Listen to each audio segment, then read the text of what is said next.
Serious, parents of Reddit, what was a legit reason why you didn't let your son/daughter have that friend over go to a sleepover?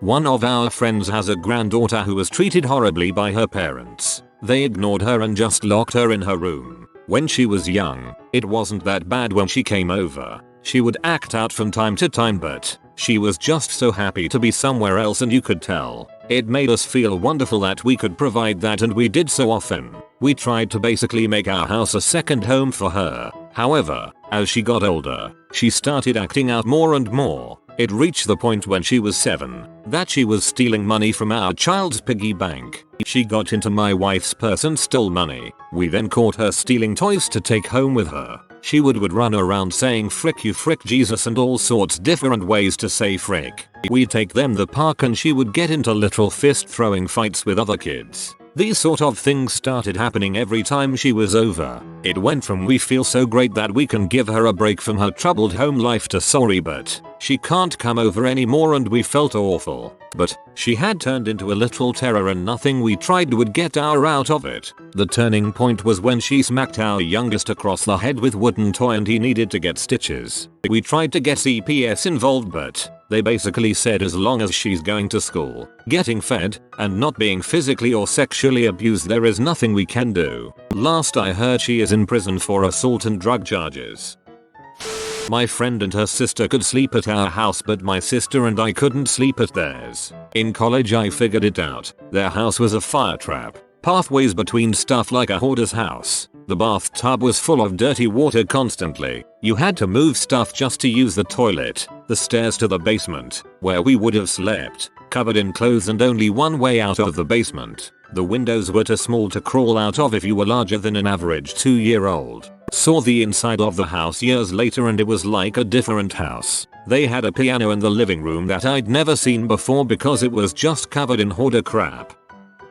My daughter was the one excluded, so thought I'd add it as almost like a SAR. My kid has alopecia. For those that don't know, it's an autoimmune disease that causes your immune system to treat your hair follicles as a threat. Boom. Hair loss. Hers is stress induced, and she went completely bald. Eyelashes and eyebrows too. For almost 2 years. One of her friend's parents wouldn't let her go over there because she said she didn't want my daughter to spread her disease to her kids. She said this to my kid's face. For one, that's uncalled for. She had my phone number. Call me. 2, it isn't contagious. My daughter cried for days.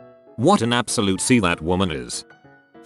Kid has severe behavior issues and is super violent and destructive. The one and only time he came to our house, he threw all of my daughter's underwear around the room to embarrass her. The worst incident happened at school though, when he tried to choke her out. They were 5 years old at the time. I feel bad for the kid and all, and I know his mom is doing everything she can to help him, but I just can't allow that kind of behavior around my kids and in my home. I no longer allowed my son's best friend to come to our place or for him to go over to his after the best friend's mom reported us to the police as harboring a runaway. This was after the best friend had been tossed out of his mom's house and told to spend the night sleeping outside, and she'd refused our phone calls to find out what was going on. So yes, I wasn't going to let a 16-year-old spend the night in 30-degree weather with nowhere to go. Sue me. The cops showed up. Said she'd reported us as harboring a runaway. We explained what was happening and got treated like dirt and told that from now on we had to have full permission from the mom. Fine. We urged my son's friend to go to the police, report to them what was happening, and left it at that. The mom tried to apologize 3 days later as being off her meds and say it was okay for my son to go to their house and vice versa, and I politely refused and hung up while she was screaming at me. I'd always been kind of uncomfortable with the woman and that just sealed it. They were still friends at school, but there were no more hanging out at either one's house, and I explained why and they both agreed to the rules. The son is in the military now and doing quite well and no longer has contact with his mother. Gee, I wonder why. Sounded like a trap. Vice versa. My son started public school after going to Montessori school in 4th grade. I met another mom whose son started from private school the same year. My son was weird about befriending her son and I wasn't sure why. Shortly into the friendship, the single mom started asking if her kid could sleep over every Friday. I was fine with that. Then it became school nights. Not so fond of that. Her son started showing up at 6:30 AM before school when we were all still sleeping. My son made other friends and just tolerated friendship with her kid. We explained that his home life wasn't great and he didn't have anyone most of the time. Halfway through the following school year, the kid brought a knife to school and pulled it on my son. The school did nothing. Baltimore. So I contacted her to let her know what happened. Her response was that he was such a goof. My son was rightfully avoiding him at this point, and the mom had the audacity to contact me and ask if we could watch her son for half a school week because she really wanted to go on spring break out of state with friends. She is in her late 30s getting a PhD in psychology. I had to tell her she and her kid were never going to be invited again. The kid that wanted to come over has been over once before and he shattered a window when he got mad, then ran to his house 3 blocks away. Came over to our house and ripped my daughter's brand new JoJo poster that she was so proud of to shreds. Mother did nothing. To make it worse, my daughter tried to tape it back together. My heart was breaking. My cousin did the same thing to my sister's poster. He was, and still is, a douchebag and compulsive liar as well. He is destructive and has some unmedicated issues that affect his interaction with other kids. The kid doesn't play, he just upturns bins, throws things around and breaks stuff. My son is growing out of this kid. The kid is very sheltered and doesn't have the behavioral therapy that the doctors recommend, so he is just too much for my oldest and now my second to deal with. So that means the requests for him to come over are drying up. They really have nothing in common anymore. I had to hide our Xbox anytime he came over after he broke multiple games and couldn't understand why the shattered CD wouldn't work and why we were mad. I was a foster mom of a girl that had head lice that was resistant to all attempts to eradicate them. She had waist length, thick black hair. It was a nightmare. I even ended up with lice eventually, and I too had long, thick, dark hair. I wouldn't let her go to sleepovers with our family kids, and it was so hard to justify that we were not singling her out for being foster. I just was trying to be responsible and made sure the parents all knew and asked them to make excuses that would not include lice. I didn't want that horror from her past life to follow her around. I know this is crazy after the fact, but if you're ever exposed to lice in the future that are resistant to lice shampoo, use a hairdryer on high heat. The lice can't take it and die off. It also kills the eggs. My daughter had some resistant ones from a cousin. Kid was on serious medication for major behavioral issues. The kid's sibling was the favorite. Parents were dump set and wanted kid at our house without medication because it was good to take a break from antipsychotics. I say and wanted kid because he'd come over on an empty stomach and left for hours after the promised pickup time, while they took the other kid out to eat and shop. They also didn't offer snacks, drinks, and eventually banned reciprocal visits. It sucks that the parents were crappy. Kid tried to commit suicide at one point and was institutionalized where, wonder of wonders, not taking a weekend break from medication left him much more stable. He was a complete butthole with no respect for adults. Breaking point was when he put bleach in a spray bottle and chased our 5-year-old around spraying him. His mother apologized but never again.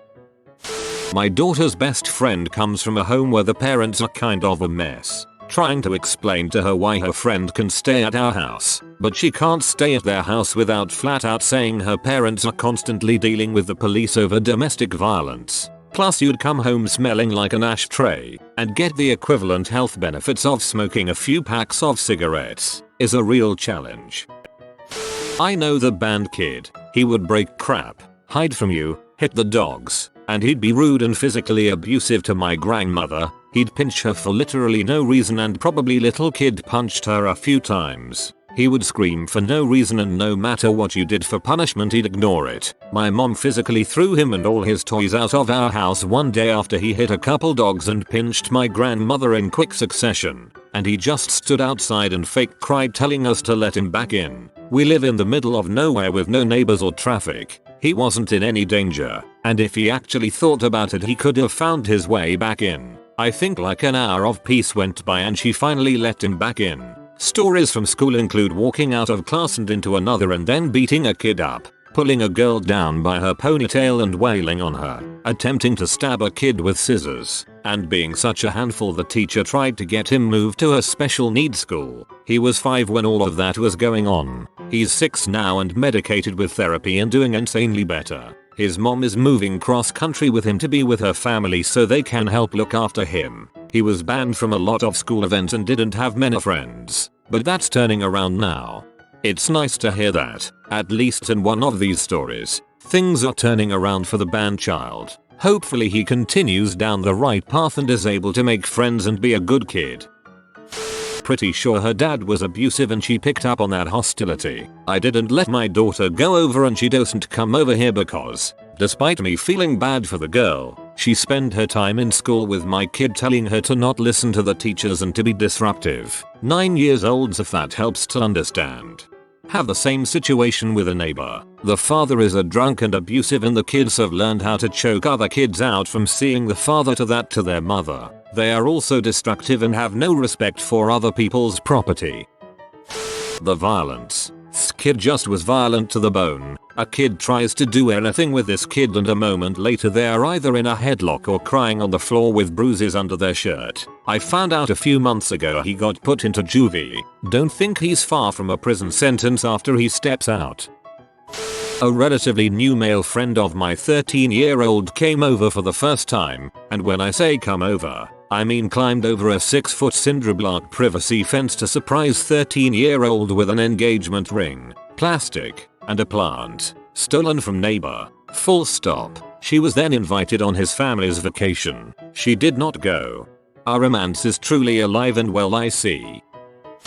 He was a little kleptomaniac. He came over exactly 3 times to hang out. Each time something would go missing. No more visits. Found out recently he was recently charged with embezzlement at the company he used to work for.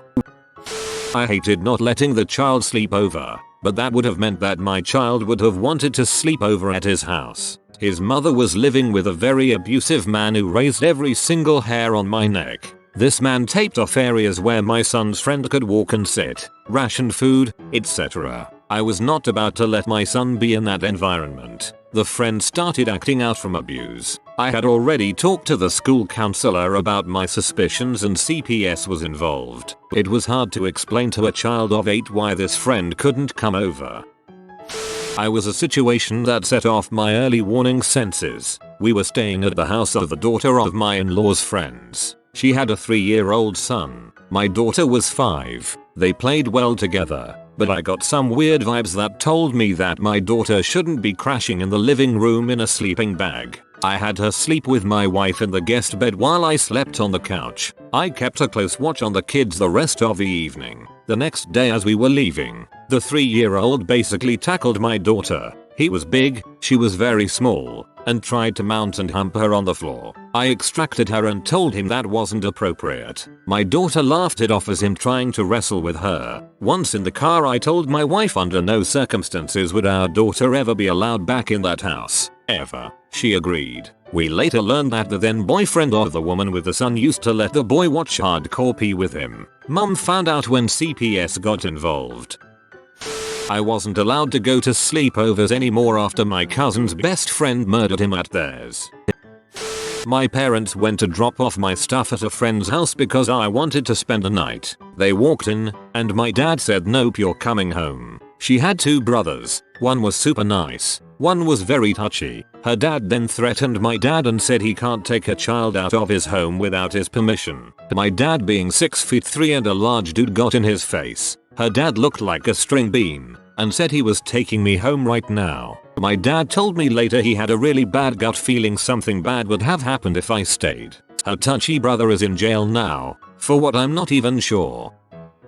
When I was in middle school my friend was a bit goth and tough looking. I was a good kid and my parents knew it. My mom didn't want me hanging out with my friend because she thought she would be a bad influence on me. I told my mom that wouldn't happen and that I would be a good influence on her. My mom said okay. My friend was not bad in any way. She just liked goth clothes. Turned out she was a good student and she lived in a mansion and was super nice. We went to Six Flags Fright Feast and she got me over my fear of throwing up on a roller coaster. Leslie, you were a really good friend and your dogs were super cute. I hope you are happy in life.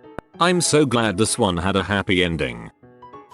Completely disrespectful to our home. After multiple times telling them not to, my daughter is 6, she's 12, we live in the same complex. She'd constantly leave trash all outside, on our stairs, inside our couch, floor to where the baby can get, makeup paint all over our carpets. She didn't care. Last and final sleepover, she invited a kid we didn't know to stay with her too. I felt bad because the girl was younger, until it was 1 AM and they were blasting music, yelling, and dancing. We live on the 2nd floor. Told them to go to bed. 7:30 am. Same exact thing. She started coming over first thing in the morning, staying until late at night. I told her if she was hungry, she had to go home and eat and come back. 2 doors down, as we didn't have enough food to feed everyone. My husband has been out of work, and we're really struggling. She wouldn't. Whatever snacks we had for our 3 kids were gone in a day. Come to find out,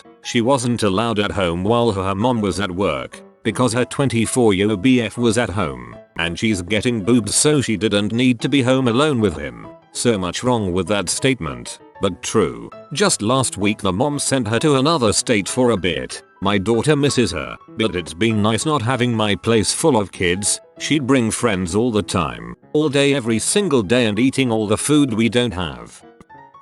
The father of one of my daughter's classmate, she was only in 2nd grade, kept repeatedly telling my daughter to come spend the night over there. She told me about it, so I made sure to catch him one day, and he said in a very strange way, "Oh, she's welcome to spend the night anytime," and he wouldn't look at me. Plus the way he looked at her just creeped me out. Mind you, he's a single father, so there's no other adult in the house to monitor him. I don't even know how I would react to a grown man repeatedly asking my daughter that. I hope his kid is okay too. Sheesh, these are sad. My mom wouldn't let me stay at a friend's house when I was a kid because she didn't like how messy their house was. Growing up, there were certain friends whose house I wasn't allowed to stay at. I never knew why my dad wouldn't ever let me go certain friends' homes until I got older. My dad was in law enforcement, so he knew which of my friends had more dubious parents. One of my really good friends in elementary, his dad had a pretty sketchy history, and it turned out later his dad kidnapped someone and led the police on a wild chase in another state. Good old dad just keeping me safe. My oldest kiddo has an incredibly gentle soul and is very into ballet. He had one friend come over to a sleepover that I ultimately sent home after he made fun of my son for loving ballet and then smashed ants from my son's ant farm in front of my son. I get that he was little, but man, not letting anyone who makes my kid cry like that and doubt how awesome he is in my house again. I don't care how much this kid's mom needs a break. My youngest son had a friend who was very perverted, to put it lightly, around my youngest daughter. He'd stop by during the day and they, son and friend, would play video games in the basement, and the friend would make a dozen trips upstairs. I didn't mind or really take notice, beside just being odd he'd step away from a game so much. Then one day I'm walking down the hallway and he's in her bedroom smelling the sheets. I think, yep, you're done. My daughter was 5 at the time. There was this kid, son of a coworker. Coworker was cool. My daughter got along with this kid on the playground, so we decided to do the playdate thing. The kid couldn't handle sharing his toys, so he started biting. Biting is basically the kid equivalent of whipping your dong out at a Chuck E. Cheese, which, ironically, is much less of a big deal if you do it while you are still a kid. So we were out of there. Coworker apologized profusely and asked if we could have a do-over at our place. Figured, not an issue because his toys weren't in play. Nah. Then he started biting because he wanted her toys. When I was little, I became aware that biting was probably my most formidable weapon. I'm sure it's a phase we all have. I vividly remember how much more it hurt when my mother bit me, lol. She never had to say anything before or after. Recently my nephew had his own biting phase, until his mother bit him in the same way mine did. Crap works. Not bad. And he could stay over. My brother was in the closet, but my parents knew and he wanted his friend to spend the night. My parents said yes, but they had to sleep in the living room. He then got pee off and it didn't happen. two different friends with moms that smoked M, one in 5th grade and one in 6th. They actually both lived with us at one point or another. The kid in 5th grade was a nice guy, a little hyper and kind of mischievous, but had a really good heart when you take him home environment into account. He ended up staying with us for a week when his mom lost the house they lived in. I think after that he went to live with a relative. I didn't see him again until we were adults and he just happened to come into my work. He's a bodybuilder now. My mom stopped letting me go over to his place long before he came to stay with us though. Apparently one time his mom just straight up asked my mom if she wanted to smoke some M with her, which she declined and quickly got us the frick out of there. The kid in 6th grade was introduced to me through a mutual friend. I came home from a weekend at his place and told my mom about my time over there. She asked me a bunch of follow-up questions, ending with does it smell like they have cats? I told her yes. And she asked but they don't have any cats, do they? And I said no, I didn't see any. She gave me a solemn look and said that I wasn't allowed to go there anymore, but he was allowed to stay over here. After a few years of us being friends, his mother dropped him off at my place one night with no warning. He and I didn't know what was going on, but I know now that his mom had a heart-to-heart with mine, saying that she knew she was going to be arrested soon, and that our house was the safest possible place for her son, as my mom was the only person she was even acquainted with that wasn't a drug addict. This kid and I had become extremely close over the years, and my mom loves him very much, so without blinking she agreed to take custody of him. So he became my adopted brother, sort of. Flash forwards. A CPS agent is at our door with a custody release form. She tells my mom that my friend brother's dad has been cleared to take custody. My friend wants to live with his dad more than anything, so my mom tearfully gives up custody. I see him at school a week later, and he tells me he's been put in a foster home. He was never going to his dad's at all. It took years for him to believe that CPS had deceived my mother into giving up custody, and that we didn't just give him away. It makes me want to cry thinking about him feeling like we abandoned him. He graduated high school in the foster care system and joined the Marines. I haven't seen him in 6 years. I miss my brother. I had a friend from school who was a year younger, so I was like 10, he was 9, and I came over to his house and played some hockey outside. Then we got bored and we started tackling each other and rolling around on the grass. After that we went inside and watched Hotel for Dogs. Well, the next day my friend comes over and says you can't come over anymore. I say why not? Then he said my mom thinks you're gay. Then basically the friendship died that day. I'm 10 and I'm not gay, like WTF. His mom was a police officer too, she should have known we were playing. I only found this out 15 plus years later, but no one ever came to my birthday parties as a kid in elementary school. I had an abusive family life where I would come into school with a lot of unusual bruises and regularly I had dirty clothes and hair. I thought it was perfectly normal because that's all I knew. I was always welcome at other homes but no one would come to mine. A friend of mine's mother told after I had moved out and was on my own in college that she always worried about my home life and wouldn't let her daughter over because she was so concerned. It took a lot of time and therapy to come to terms with that. Not that she wouldn't let her daughter come over out of concern, but that she didn't have enough concern to say anything about me. Your last sentence resonates with me so much. It's a very specific feeling of betrayal. I was the kid in this situation. I was 10 years old, and I had a very self-obsessed friend, but it was no biggie until she started stealing from me, and then from my sister, and then from my parents. Each time she came, something was missing. When it was me, I blamed my sister. When it was my sister, she blamed me. We didn't really realize it was her until money that was around the house started disappearing. My mom did 1+1 and told me to tell her she's not allowed to be my friend anymore. I was sad about it, but it was also kind of a relief. IDKY, but it felt very high maintenance to be friends with her. I was around 10-11 and I could feel like I was happier and had more freedom. Does that make sense?